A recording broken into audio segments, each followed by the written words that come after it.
Hello friends, what's the time now? Oh sorry, I have only less time. I need to complete this video as early as possible. I have to some other work to catch up. Do you wonder what I'm talking about? Yes. In this video, I'm going to give you simple tips to manage your time effectively during your biggest day. Time management. Why do you need to manage your time? Because once you lost the time and you will never gain it back. Anything you can gain it back in your life except time. So you need to know how to manage your time. Very simple. First thing you need to understand, in a day, if you take a day, there are two aspects you can identify. One is destructive time, another one is constructive time. Destructive time is a time where you generally don't feel working, and even if you work, you will not be able to complete it properly, and because you're lazy or you feel sleepy, you're tired, that is called destructive time. Another one is called constructive time, where you will be very brisk, you will be able to concentrate very well, and you can complete any task quickly. So in case if you are wasting most of your time, if you are trying to do most of your work during the destructive time of your day, you will not be able to complete it. That's why don't do any task during your destructive time.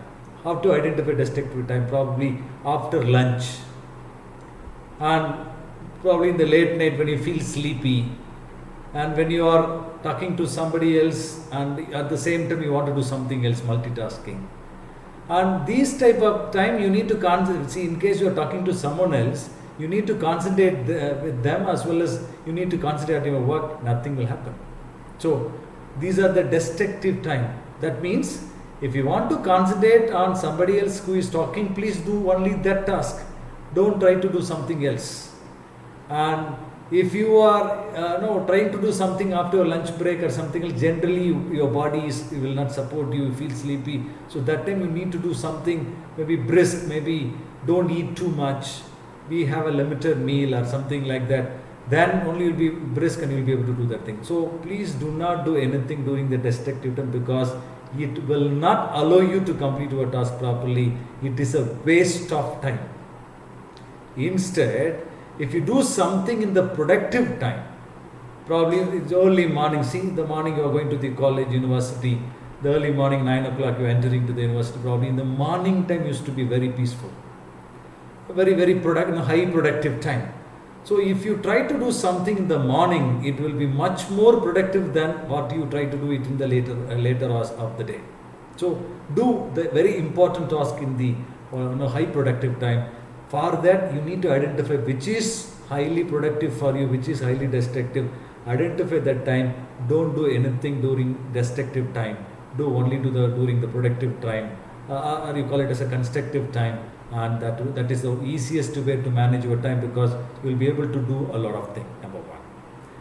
Number two, similarly, in this constructive and destructive time of the day, you can identify the same way in a week, which day you find normally you work very well. 90% probably in the Mondays and Tuesdays, because it's a starting of the week, you may be really brisk to work well. But when you enter to when you near the Fridays or Saturday and all, absolutely, you feel into the weekend mode, so you may not work very well.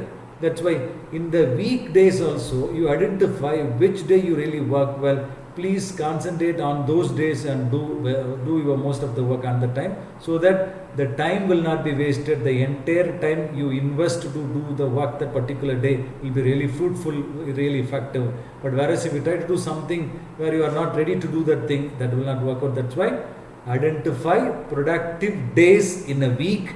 Do most of the work on the productive days. Don't do something in the what you call similarly the destructive days or the days which you are really not comfortable. Third thing, you need to identify what are your major deviations. Absolutely, the first deviation is mobile phone. You will be reading important work for your research. Immediately the mobile you'll go to the Twitter, Facebook, and you'll identify that it will unnecessarily kill you almost 1 hour or 2 hour time. Then you will understand at the end of the 2 hours, what did you learn? Nothing. but simply it will be whiling away the time. So please make sure that whenever you do the important task, please switch on. First thing, please switch on all your notifications, and I would request you, please switch on your internet also, so that there won't be any WhatsApp message beep sound and Facebook beeps, so nothing will come. So you will be till you complete your work, don't touch the phone, so that you will be able to come out of your deviation. Because if you do not handle your time waster, this is the time waster. See, I don't say that you should not use the mobile phone. Don't use the mobile phone when you are doing the important work. So after completing that work, in case you have a half an hour time, you use that time. Otherwise, in a day, just you debut 1 hour to use your mobile, you check your social media feedings and everything. But don't keep on checking every now and then, every hour, every half an hour, every 15 minutes, there are people, at least once in 5 minutes they'll keep checking it. So that's all completely time waster. Please identify such kind of time wasters. Remove those time wasters from your schedule. 90% of your problem will be solved. You will become a wonderful time manager. So identifying time waster, it will vary person to person, because I may be addicted to mobile phone, somebody may be addicted to chatting with friends, somebody else will go to the restaurant and have a snack and something else. Whichever you feel that it is killing your time, please identify and you remove it. That is called identifying the time waster, removing the time waster. That's the fourth one. The fifth important thing is, very, very important thing is, you have to understand and you need to check. I have already spoken in some of my previous videos also. You need to keep checking yourself whether you are on a track. You need to check yourself whether you are going on your plan. For that, first of all, you need to have a plan. In one of my earlier videos also, I have talked about how you need to plan your day. In that thing, I have told you that you need to have a schedule of a day, week, month, quarterly, half-yearly, yearly, in that way. And I would advise you a very conventional practice. Look at that. I have a pocket notebook where I write down everything, whatever I want to complete in a day. Just I used to write it in the points. And so that this thing every day before I go to the bed, I'll check whatever the work I have completed. For example, today I have mentioned that in my university I had exam duty, just I checked I have completed. Then I have mentioned about I need to do some other research work for my PhD scholar, I have completed. Then third thing I have written about, I need to prepare for my YouTube video. That also, because I have planned it in my schedule that today I need to complete this video. It is there in my schedule. Time management video for YouTube. Just I have mentioned it. So whenever I have it, because this is, now I am shooting this video, the time is 11 p.m. I am supposed to, normally I used to sleep at 10:30 or at 10, but today I have scheduled to shoot this YouTube video. That's why I have made sure that I am honoring my commitment. So once you give a commitment, you should honor your commitment. You cannot say that people are not following it. First of all, you should honor your commitment.